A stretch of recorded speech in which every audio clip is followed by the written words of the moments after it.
So ladies, welcome. Welcome to Spirit of Success University, Planning for Success. I am really excited that you prioritized your business today by taking this time to focus on how to become more effective in planning your daily actions in order to achieve your goals.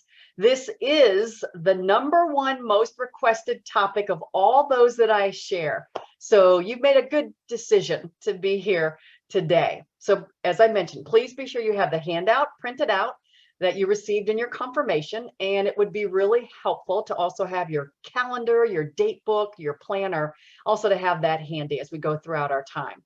As I mentioned, this is the #1 most requested topic that I'm asked to share from my direct sales clients to my corporate business clients, even to church groups. And I know for some of you, this is not your first time taking this class. And if that's you, welcome back. It's definitely a topic that we all need to focus on more than once, because how we use our time impacts everything in our lives. You know, people will often say things like, oh, they want to manage their time better, or they need to get more organized, or they want to get more done, or they just need more time. If you've ever heard people say that, or if you've ever uttered those similar words, you're in very good company today. And actually, we're really just going to scratch the surface of this topic over the next 60 minutes or so. This normally is a 3-hour class. Relax, we're not going to go 3 hours. We're going to go about 60 minutes. But if you'll stay focused and engaged, ladies, I promise that you will leave with actions that you can take to change the way you're currently approaching your time in your business. All right, so today we're going to focus on 3 things, 3 keys to planning for success in your business. First, we're going to take a look at understanding the power of priorities. Second, we'll take a look at identifying your goals. And third, we're going to take a look at scheduling your goal actions into your planner, into your calendar. So I want to start us off with a challenge. Maybe you've heard this challenge before, but it'll be a good review. If you haven't, it's called the 86,400 challenge. Imagine that when you woke up this morning, you were handed $86,400, just handed $86,400. Now, once you got over the shock of that, the challenge for you would be, well, how will you spend it? You know, most wise people would determine how to spend it based upon their greatest need versus frittering it all away on small stuff. Well, in reality, sorry to say, when you wake up each morning, you're not going to be handed $86,400, but you are handed $86,400 worth of something else.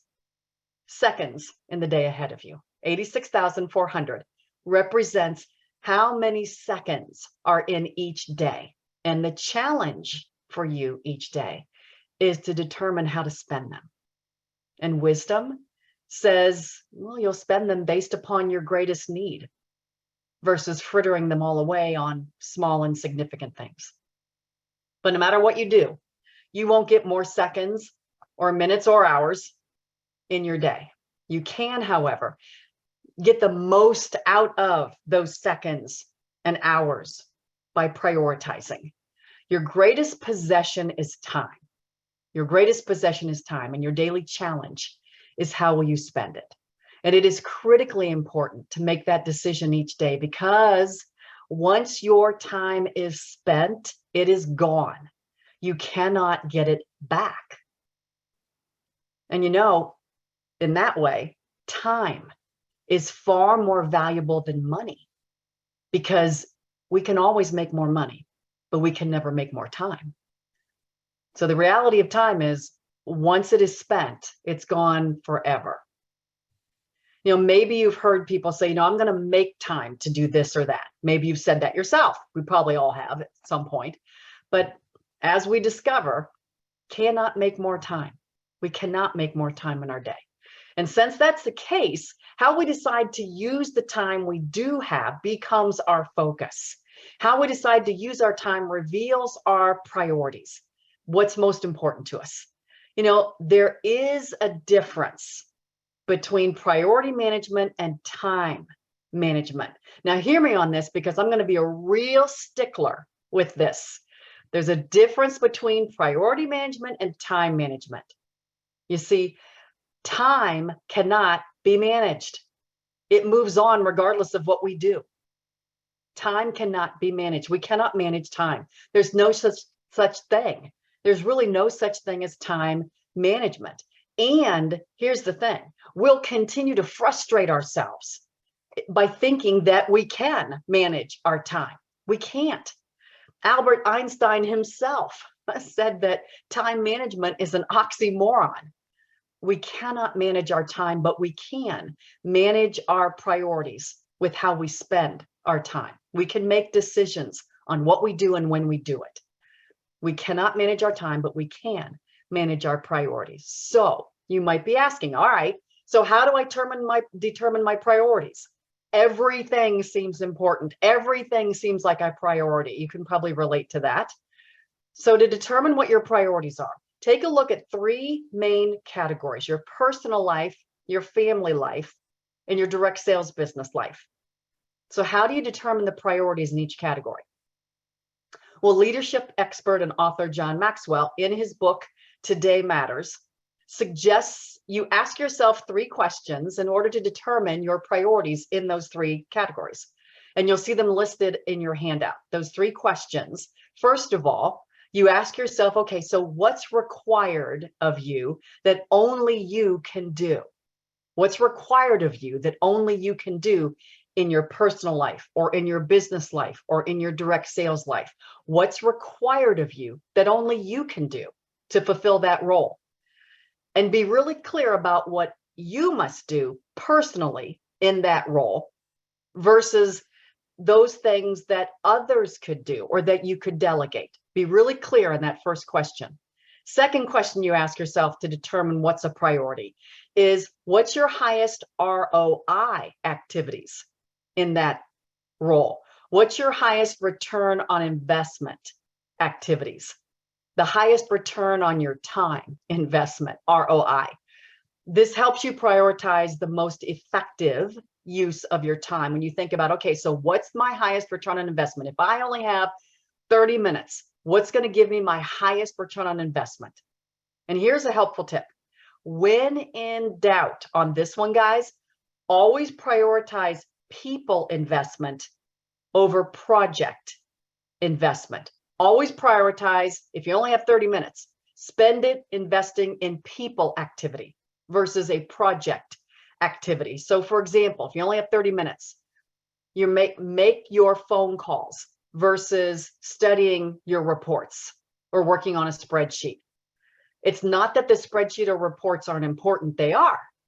But first, the people contact, because the people contact has a higher return on investment. Always choose people investment first over project investment, because people investment always pays a higher ROI. Always. Invest in your hostesses, invest in your customers, invest in contacting in people first. So that's your second question. What is your highest ROI? And then the third question to ask yourself to determine priorities is, what gives you joy? What gives you joy? You know, Maxwell said that if you only do what you must do, which was the first question, and what is most effective, your ROI, that was the second question, you will be highly effective. You will be highly productive. But you may not be happy. You may not be content. It's also important to consider what brings you joy and personal satisfaction. So that's also important to discover and to consider when considering identifying your priorities. So look at those three questions right there in the middle of the first page. Somebody's got their mute off, so please be sure you put mute on, guys, because we're getting an echo. Be sure you're muted. Hey, Kathy, good to see you. I think you need to mute. Thanks for being on. Okay, sorry. That's okay. Thanks for being on. Really appreciate it. Find you here. Sorry. Modern technology. Yeah, that's okay. I hear you. Good deal. You got it.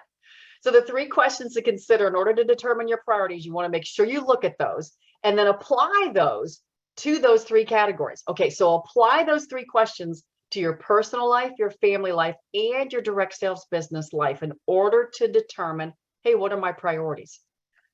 Now, our focus today will be on your direct sales business priorities. But I also know the reality is that most of you do still have family still at home, or family that you're responsible for. Maybe you have younger kiddos or older family members you're responsible for. And many of you have other jobs outside your home that directly impact your direct sales business time availability. You may have several hours during the day that you can work on your business, or you might have only a few 30-minute blocks of time scattered throughout the day. If you have a little one and they're napping, you may just have nap time that you have to be a nap time CEO. So you've got to think about the time that you do have available. Or perhaps you're working another full-time job, and so you have the challenge of making the most of an hour or two in the evenings. So establishing priorities in all three categories, personal, family, and business, is super important, because when your time is more limited, your priorities need to be more evident. In your schedule planning, you want it to be more intentional. So I encourage you on your own to schedule 30 minutes over the next few days, just 30 minutes. That's all you'll need to sit down quietly and write out your family and personal priorities. Use those three questions to guide your thinking. True life balance only comes when you first identify your personal and family priorities. And so for our time together today, however, we're going to turn our attention to the priorities in your direct sales business. So those might include some of the categories that you see listed there on the first page of your handout. This is not an exhaustive list. This is not all, but it's a start. So let's say the first one is a priority. I think we'd probably all agree holding shows. That's certainly a priority. It's easy to put that as a priority because basically that's number one job in your direct sales business, is holding shows, in-person shows or hybrid combo shows or virtual shows. It's just wonderful that we have those options on how to conduct our business. But ladies, isn't it so good to be face-to-face with your hostesses and customers once again? No doubt most of you are prioritizing in-person shows again. So that's an easy priority. Okay, so scheduling shows is another easy, obvious priority. Scheduling new shows, booking shows from shows. That's really the most efficient and effective ways to schedule shows, although it's not the only way, I get that. But booking shows from shows is really the most efficient and effective way to book new shows. Third, preparing for your shows. That's a priority, whether in person or virtual. There's prep work to be done before a show. So you've got to prepare your products. You've got to prepare posts for social media to generate excitement. There's preparation before your show. So of course, that's a priority. It takes time. Hostess coaching, big time priority, of course. Hostess coaching, you want that your hostesses are well prepared for whatever show option they have chosen. That's a huge, important priority. We know that a well-prepared hostess, an excited hostess, really is so critical to the success of our shows and of our businesses. So of course it's a priority. Customer follow-up, number 5, is another top priority. It's the savvy consultant who prioritizes connecting after a show with the hostess and with the guests to follow up on those purchases they just made, as well as scheduling ongoing connection with hostesses and customers when new products come out, when you send out emails, when you engage with customers in your Facebook community group, or you send out texts or private messages. Those are all important customer follow-ups because, our direct sales business is not about selling product. It's about building relationships. Once we know someone, then we can propose some of the best product solutions for them. But if we don't build that relationship through follow-up, it's pretty hard to serve them well. Of course, number 6, following up with recruit prospects. You'll meet those that you want to invite to take a closer look at your career option. So of course, you want to make sure that you prioritize time that you will have to follow up with those who are interested in looking more closely at your career. Number 7 seems obvious. Again, that task, the tasks of the business, submitting your orders and the tasks of doing the business. It may seem obvious, but you want to make sure that you prioritize submitting orders and doing those business-like tasks because that's how your customers get their product. That's how you get paid. That's how you keep your business going.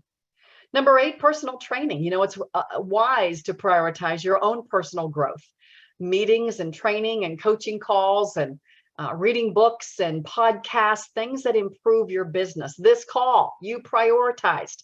Spirit of Success University training calls like this. Those are all ways that you get better. And when you grow, when you get better, the people around you benefit.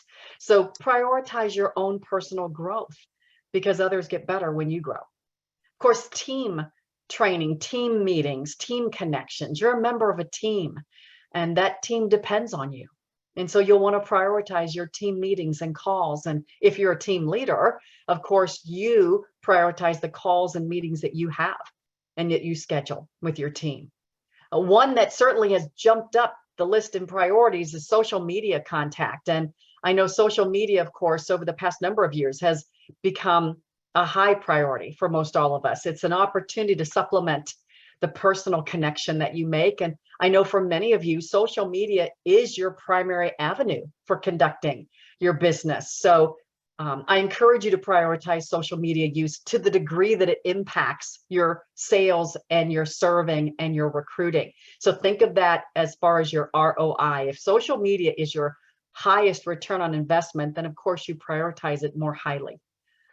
But remember, people over projects. You'll notice in the list that I shared, which again is not an exhaustive list, but the majority of your business priorities focus on connecting with people. It's a people business, not so much on projects. And as I mentioned earlier, when in doubt of what activity to start with, to prioritize people contact first over projects, because there'll always be time for projects if you put the people first. So those are just a few examples. It's not exhaustive, as I said, but I want you to pause for just a moment as you look at that list. And I want you to circle three that you would say are top priorities for you. So circle 3 on your list. 3 that you would say are top priorities for you.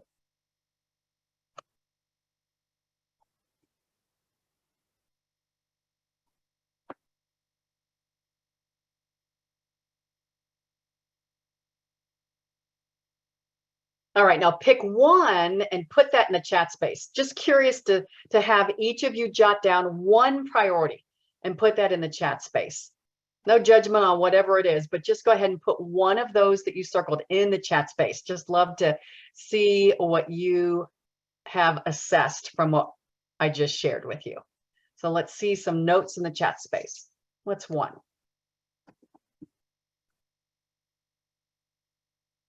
All right, Don, follow up. Thank you. Thank you for that. And Anne, booking new shows at shows. Good, good. And Diane, follow up. Thank you for that. Appreciate it. Jenny, you said holding shows. Good job. Shirley, follow up with prospects as well as people, no matter what. Marcy, hey, Marcy, booking new shows. Good job. Good job. Thanks, guys. That, again, is not an exhaustive list, but it's a good start.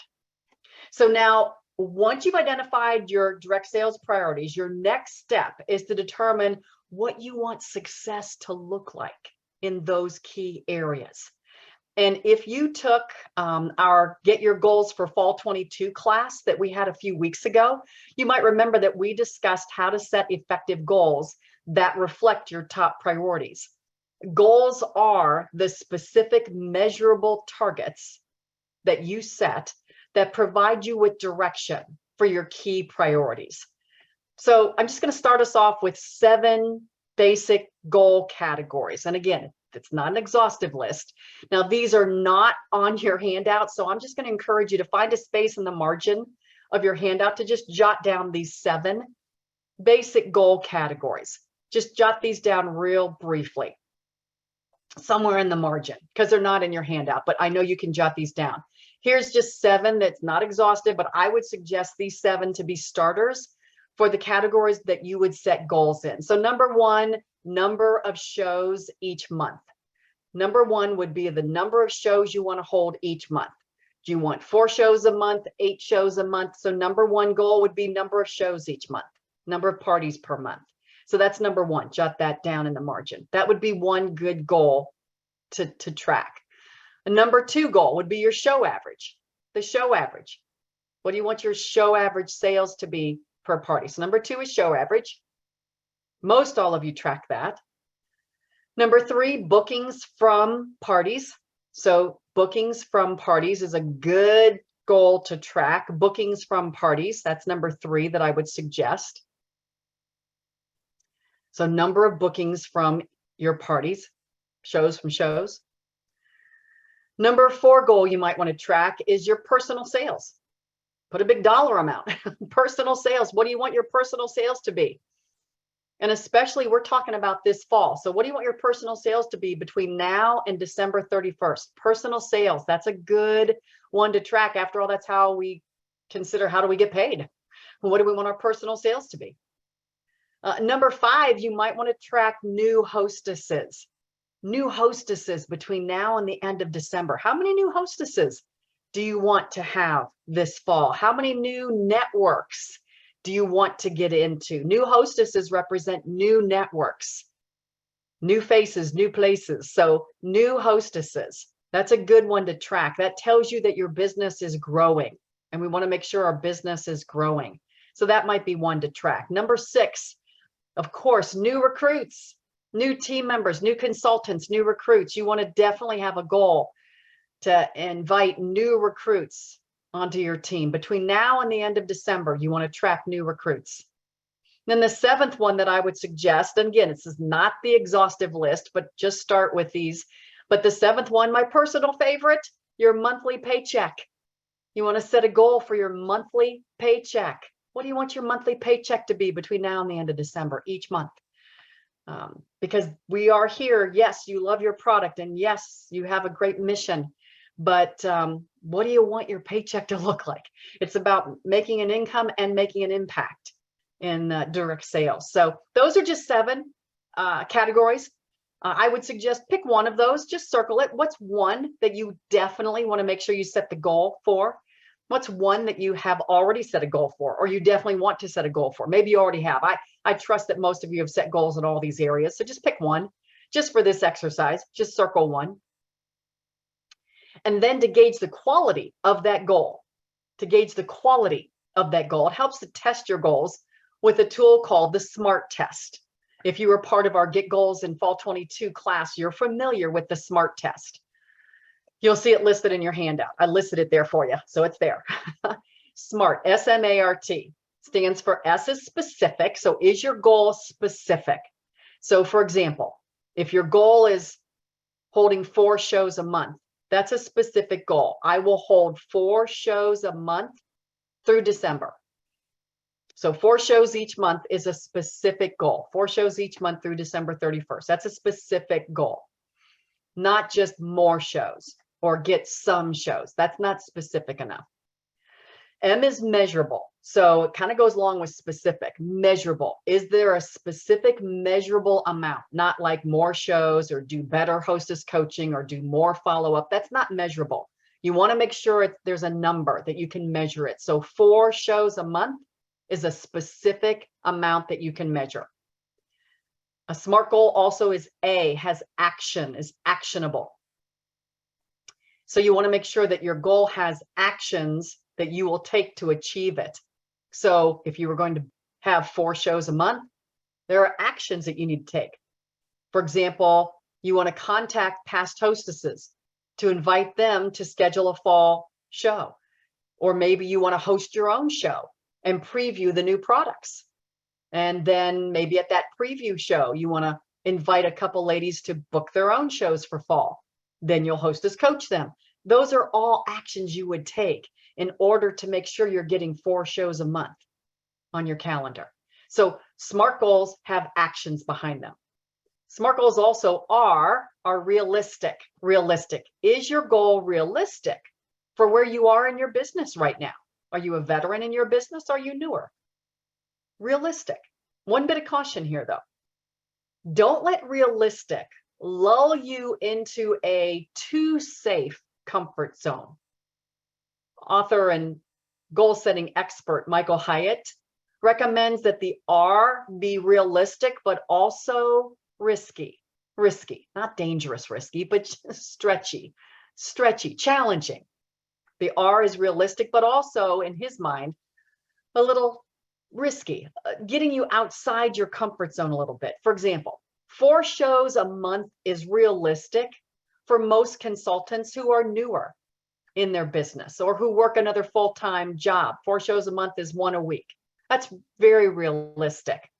However, it may not be risky enough, challenging enough, stretchy enough for those of you who already easily do 1 show a week or 4 shows a month. It may not be challenging enough. You know, playing it too safe is not motivating. Realistic is good, but be sure that it still stretches you so you don't give up on a goal that's too safe, that you've always reached, that's too easy. So think of realistic and risky as the R. And then T is time sensitive. Does it have a deadline date? So 4 shows held each month through December is a goal with a deadline date. So time sensitive, got to have a deadline date, got to have a date to it. Do you know what they call a goal without a date? A wish.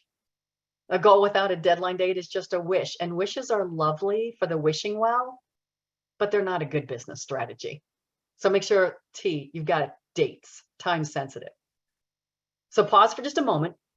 Take that one that you circled, that one goal area that you circled, and I want you to make it into a SMART goal. You've got space to jot down, I will, notice it already is there for you, I will, and then finish it with your SMART goal. I will schedule 4 shows a month through December or something like that, whatever is your main goal. Write it out as a I will SMART goal. You'll see space there in your handout to do that.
Okay, take your I will SMART goal and please put it in the chat space. Again, no judgment, no comparisons. I just want to see that you have absorbed what we just talked about, that you got it. So please just real briefly, I will, and finish that statement. Whatever you just wrote on your paper, please put that in the chat space, just so I can see what you're starting out and that you got it. Make sure it's SMART, that it has a deadline date, December 31st, and that it has a measurable number. All right, Diane, I will host 4 shows a month through December. Just add that. So we have that deadline date. Good job. Who else has your I will? Go ahead and get that in the chat space.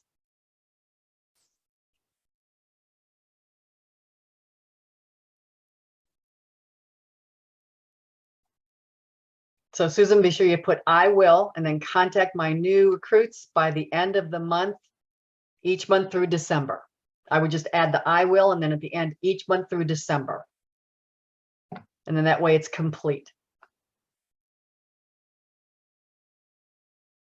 Thank you, ma'am.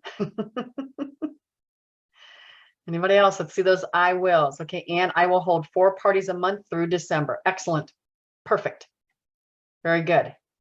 That's a SMART goal. Dawn, I will book 1 show from every show. And if I don't, I will book a show from my new contacts by December. Good job. Or through December. Maybe you want to say that. Good job. I love your caveat, Dawn. Oh, that's so good. Oh, thank you, Susan. Yeah, you wrote that on your handout. So I get that. You completed it. Thank you, ma'am. Good job. Good job. All right, guys. Marcy, I will contact 4 interested people to join me on the quest for literacy each month from December through December. Excellent. Excellent goal. Thank you, Marcy. Good job. So you guys, you get it. You get it.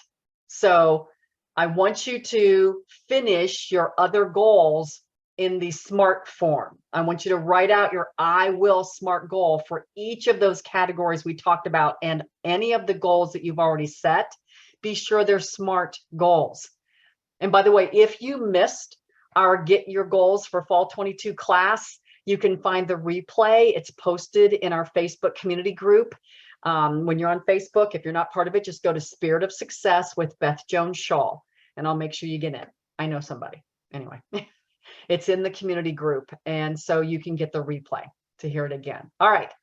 Good job setting the I will goal. So now that you have your goals identified, the next step we move to is breaking your goals down into actionable steps.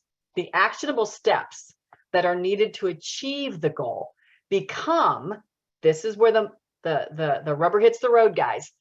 Your actionable steps become your daily priorities. They become your daily actions. This is where you take your goal from a piece of paper and put it into your planner, into your calendar. So you'll notice an example that I put in your handout. Let's say, for example, you work a full-time job outside your home and you have school-age children. So your vision for your business is that your business is to provide the extras for your family, like family vacations or kids' sports lessons and such.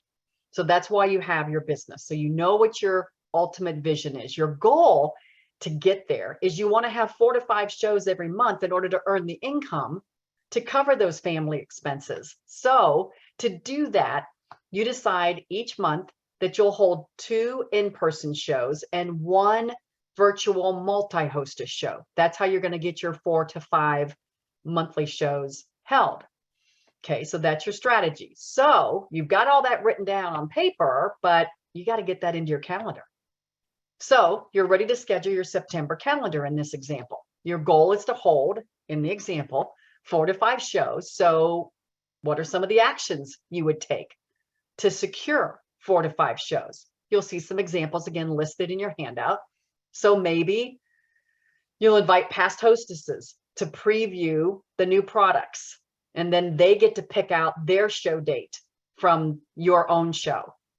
Or you'll reach out to the hostesses who can't attend your preview, and you'll offer them your available dates. Maybe you'll prepare your pre-show social media posts to encourage bookings. Of course, you're going to hostess coach those who book. You'll hold shows and you'll invite the guests at those shows to book. You'll reserve time for follow-up to those guests to encourage them to book. Those are just some of the actionable steps that you would take in order to fulfill your goal of booking 4 to 5 shows every month. So those actionable steps become your priorities that you then schedule into your calendar, into your planner, and you assign specific dates to do those. You assign those specific days and times that you do those steps. You know, just writing on your calendar the name of a hostess in a square is not enough to actually have a successful show. You know that. You've got to follow through with all the actions that are needed before and after in order to hold successful shows. So if you've been a consultant for even just a couple of months, you know those steps. However, now hear me on this. You might run into some time challenges when you assume those steps. It's like, well, yeah, I know I need to coach my hostess. Well, yeah, I know I need to get the social media posts done. When we assume those steps, though, and we don't account for the actual time that it takes to do them, we can get ourselves into a pickle. And when that happens, you frequently end up overwhelmed. And at the very last minute, you're rushing around trying to do forgotten steps, and your results of your shows just aren't what they could have been. I bet you've been there. We all have. So the cure for assuming is to decide when you will do each step and schedule those actions into your planner. In this way, you are truly priority managing because you're scheduling all the steps you need to take in order to accomplish the goal.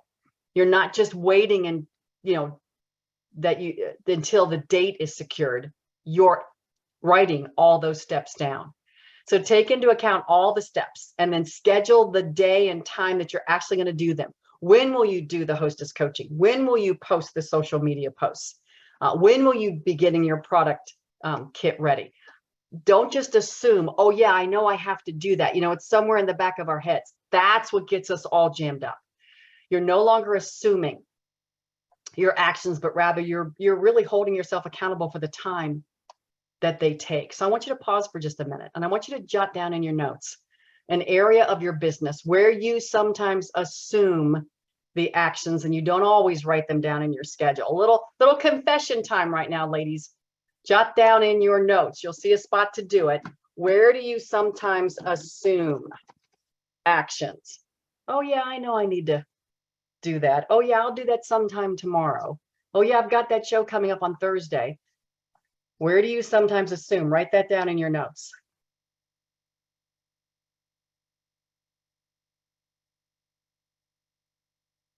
And then I want to hear that in the chat space. Confession is good for the soul.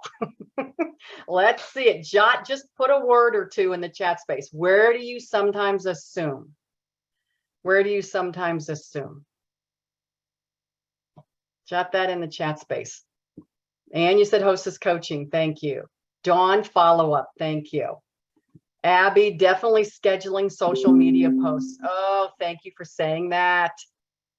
Follow-up call, Susan. Thank you. Jenny, prepping for shows. I appreciate that.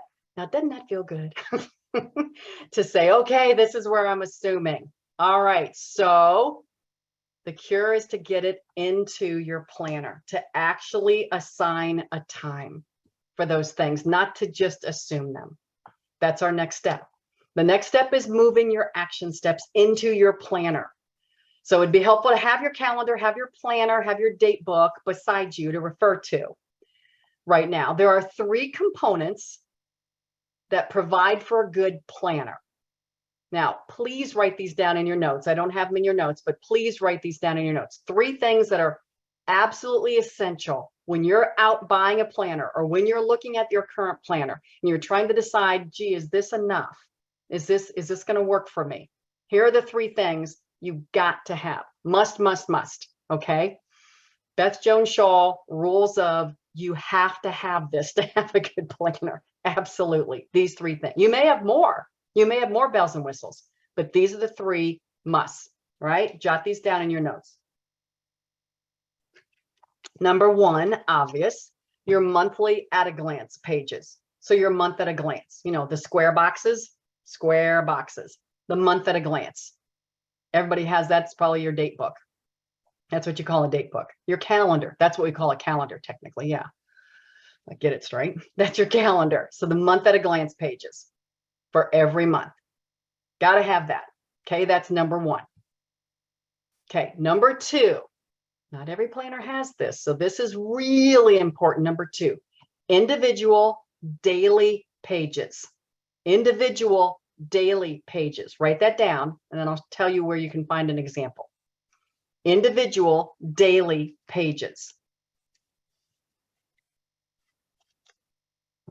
Now, keep your finger where you're writing and flip back in your notes to appendix letter A. Hold your space and flip back to appendix letter A. That's what I mean by an individual daily page. Super important. You'll see a sample on appendix letter A. That's what I mean by that. I know some planners have weekly, and then they have these little spaces. And in the Beth Jones Shaw School of How to Manage Priorities, the weeklies aren't enough. I really encourage the daily, and that's why I gave you that example. That example is very similar to the one that I use and have used for over 30 years. So I guess it works. So that's the second thing. Go back to your notes. So first thing we said was your monthly at a glance, your calendar, your monthly at a glance. Second was individual daily pages. Appendix A is your example. And then third, super important, time stamps. Time stamps on your daily pages. Time stamps on your daily pages. That's your third. So write it down. Time stamps on your daily pages. So the three components to a good planner: monthly at a glance pages. Secondly, individual daily pages. And third, timestamps on your daily pages, like an appointment book. Appendix A, again, look at Appendix A, you see the timestamp along the left-hand column. You can add those. If you have a planner that doesn't have timestamps, but there's space, sure, you can knock yourself out and add them. You can do that if your current planner doesn't already have them. So compare your current planner, guys, with those three necessary components. Now, your planner may have additional bells and whistles, and that's fine. Many of you have planners that have more than that, but an effective planner includes those three components. Now, for those of you wondering, I'm not going to recommend specific planners. There are many out there, both hard copy, which I prefer for my daily use when I'm in my office, but also good online versions, which can also be effective especially when you're away from your office. There are good hard copy and online planners. Most important thing is that any planner you use, whether hard copy or online, that it includes those three components. Now, if you have a planner that includes those three components that you really love and recommend, go ahead and put it in the chat space, but only if it includes those three components. Go ahead and put it in the chat space because others might want to see what you're using. But the most important thing is it includes those three components. So now that you know the important components of a good planner, let's discuss three keys to moving your actions into your good planner. You'll see in your notes. First, it's time to graduate, guys, from Post-it notes and yellow pad to-do lists and into a real planner. Post-it notes and yellow pads have their usefulness, but they're not a good way to run a full business. A planner allows you to put your priorities, all those things you used to put on your Post-it notes and on never-ending yellow pads. A planner allows you to put all of that in one place so that the activities have an assigned date and time. You can't really assign dates and times when you're using Post-it notes all over the place and yellow pads. It's a little harder to do. So you'll want to schedule remember, family and personal priorities first, like your kiddos' school schedule or your grocery shopping or your doctor's appointments or your hair appointments or your Bible study classes. Assign those first. One thing is for sure, guys, if you don't schedule everything regarding your personal priorities and your family priorities first, you will feel overwhelmed, and oftentimes it's your business that gets blamed. So please put everything regarding your personal and family priorities into your planner first. Assign everything a date and time block. That way you can take a realistic look at your time, and you're much less likely to overcommit and become overwhelmed. So first thing, don't use your Post-its and yellow pads as a planner. Use a real planner. Second key to moving your actions into a planner is with calendar blocking. Once you have your personal and family priorities scheduled or blocked out in your planner, then you can block your business priorities. Calendar blocking is a skill that most of you already use. You have pre-selected the dates that you want to hold your shows each month. I'm sure most of you have already mapped out which days can you hold shows. That's a bit of pre-planning. That's a bit of blocking. You probably already blocked out those dates on your calendar from September through December, so you could reserve those dates for your hostesses to pick from. So you've used a form of calendar blocking at that point. But calendar blocking is also a skill to use in your daily planning of your priorities and action steps. And this is where having a true planner like Appendix A with those timestamps comes in handy. Now, don't panic. I'm not suggesting that you schedule every minute of your day. That's unsustainable. It's just, it would be oppressive. But instead, I want you to think of the actions that you want to give a block of time to, like a block of time when you're going to do your social media posts, or a block of time when you're going to call your hostesses, so that you can focus your energy in one direction for a set period of time. Remember this, energy follows focus. So when you have like activities that you focus on at this in one block of time, your energy, you'll get them done more effectively, because energy follows focus. Your energy goes up. So when you get all of your posts done in the same block of time, or you get all of your hostess coaching things done in one time, you get it in a block as best as you can, as best as you can. Here's an example. Might help to take a look at Appendix B and C. So again, go back to the back of your handouts, Appendix B and C. Some examples there that you can see blocks of time. Remember the example I shared earlier about, booking and show prep actions? That's a top priority, certainly. So you'll want to block out time weekly for the actions you take to book and to prepare your hostesses, and not assume those steps, but rather schedule them. So plan in advance how much time you're going to need, for creating those pre-show Facebook posts, or for making phone calls to your hostess. And true, initially, you may have to kind of guesstimate how much time you're going to need based upon your experience. But over time, you'll get better at knowing how much time to give each activity. But as you can see in Appendix B and C, there are those blocks of time set aside. So then you pick the day or time that you're going to put aside for follow-up, for hostess coaching, for social media posts. It's like making an appointment with yourself, just like you make an appointment to get your hair done.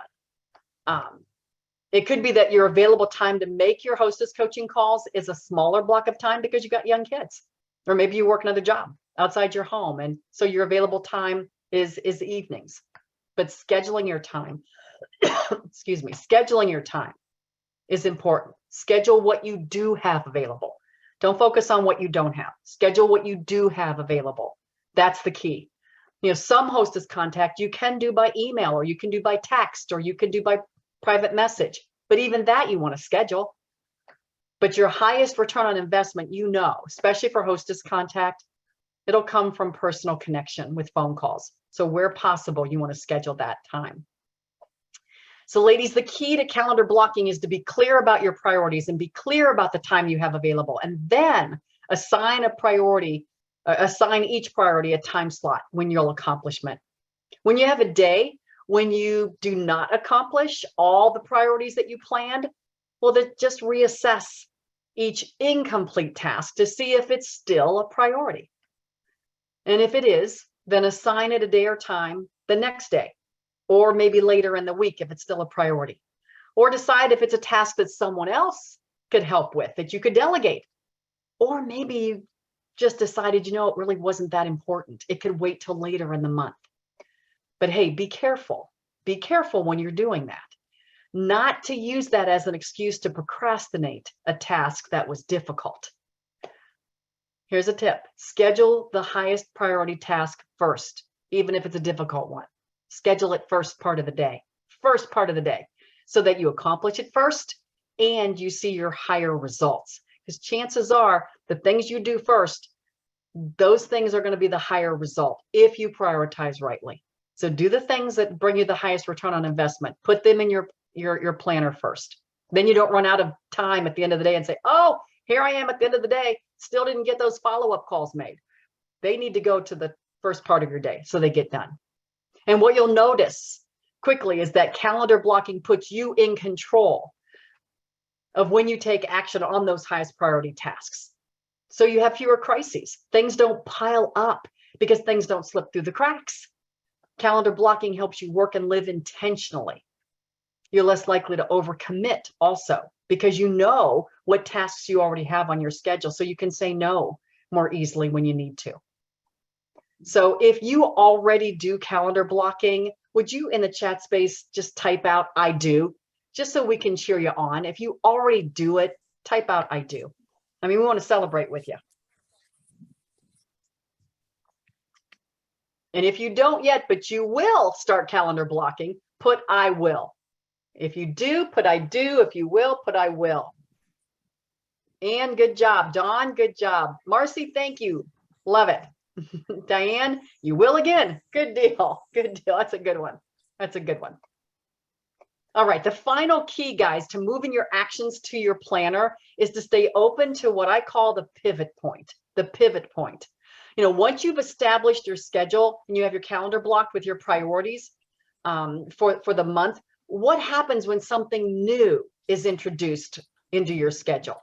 Maybe, for example, when a new opportunity presents itself or a change occurs. The key to maintaining a successful schedule is knowing how to pivot. In other words, how to make adjustments when a new opportunity or a change occurs, and now that becomes a top priority.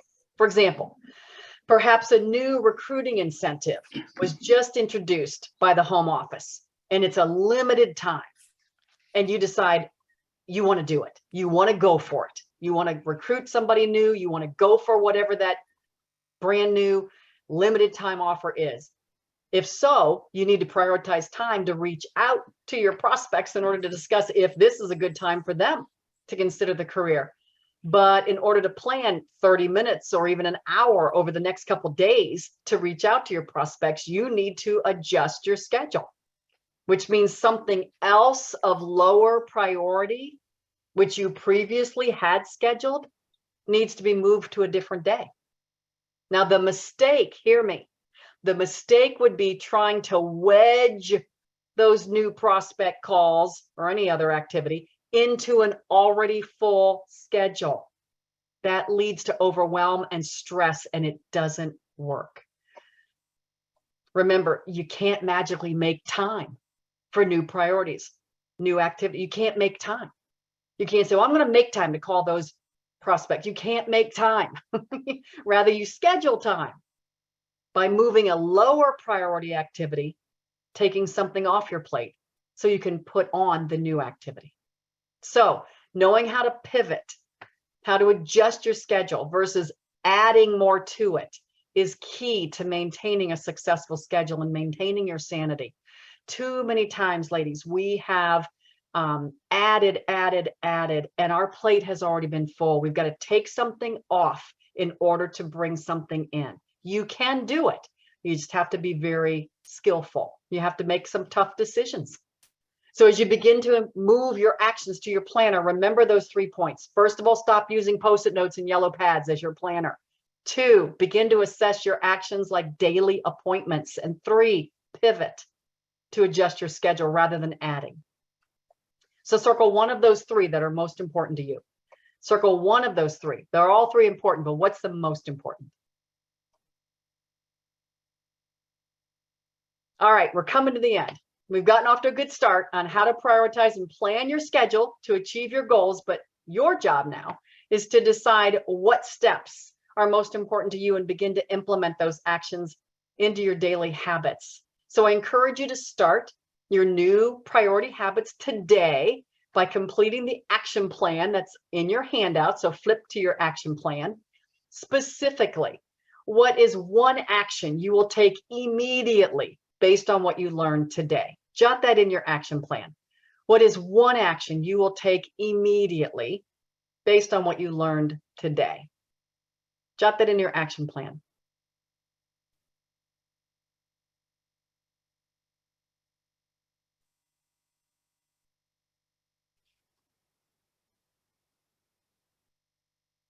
And I'd love to see it on the chat space. I'd love to see your one action, the number one thing that you're going to do based on what you learned today. Love to see it in the chat space. As you're writing that, let me just wrap this up by saying, as you can tell, we've only just scratched the surface on how to effectively and efficiently prioritize your time. There is so much more on this topic. And if you're among those today that want more support in this area, I can help with that. Just as this is the #1 most popular workshop topic I'm asked to share, it's also the #1 reason why people come to me for coaching. They want more support and they want to change some habits in how they're using their time. And I have 3 to 4 spots left for this season in my coaching schedule. So whether it's support with priorities or whether it's support in some other area of your business, you'll go much further when you partner with a coach. As a matter of fact, 87% of what you learn, you lose in 30 days unless you put it into action. And that 87% is what I can help you with. So we can partner one-on-one together, as I know I've done with many of you, or we can meet in a small group with your peers if all of you have the same type of goal that you'd like to accomplish. I've got a special discount for my direct sales buddies like you. So just email me, beth@spiritofsuccess.com, and I can give you the details. So email me, beth@spiritofsuccess.com, if you'd like to know more about one-on-one coaching or small group coaching. And there is a special direct sales pricing that I offer, but don't delay. The season is already well underway. You want to make the most of it. And if you currently coach with me, would you just put "I do" in the chat space, just so you can encourage others who might be considering it? They might want to know that there are a couple of my coaching students and clients on this call. Of course, you're also invited, ladies, to join us each Monday morning. Jot this down, would you? I know many of you on this call already do, but Mondays at 10 a.m. East Coast, 10 a.m. East Coast, 7 a.m. Pacific time, we meet for First Things First Bible study time. We meet for 30 minutes each Monday morning to learn how to be godly businesswomen. There's no cost to join, of course. Just email me, beth@spiritofsuccess.com, if you'd like more details. And be sure that you're part of our Facebook community group. Again, I share daily tips, and then you'll also get to know when the next Spirit of Success class is. So, sorry, please be sure you go to Facebook, Spirit of Success with Beth Jones Shaw. Well, guys, we've covered a lot of ground today. Sorry about that. We've discussed how to understand the power of priorities. We've discussed your goals, and we discussed how to schedule your goal actions into your planner. Super important. So we began the session today with that challenge, that 86,400 challenge. You remember that I mentioned that when you wake up each morning, you are handed 86,400 seconds in the day ahead of you. Your challenge each day is to determine how to spend them. And no matter what you do, you won't get more hours or seconds in your day, but you can get the most out of them by prioritizing and scheduling. Prioritizing your actions is your absolute most important decision each day. And the strategies that we just discussed today will lead you to making wise use of your time each day through simple planning and smart daily habits. You won't just be planning for success, guys. You'll be realizing success. So I'm happy to stay on for any questions, but if you need to hop off, thank you so much. I look forward to connecting on our Spirit of Success with Beth Jones Shaw Facebook community group, and I'll let you know when our next class is coming. So guys, thank you. Have a great weekend. If you have to hop off, if you want to stay on, I'm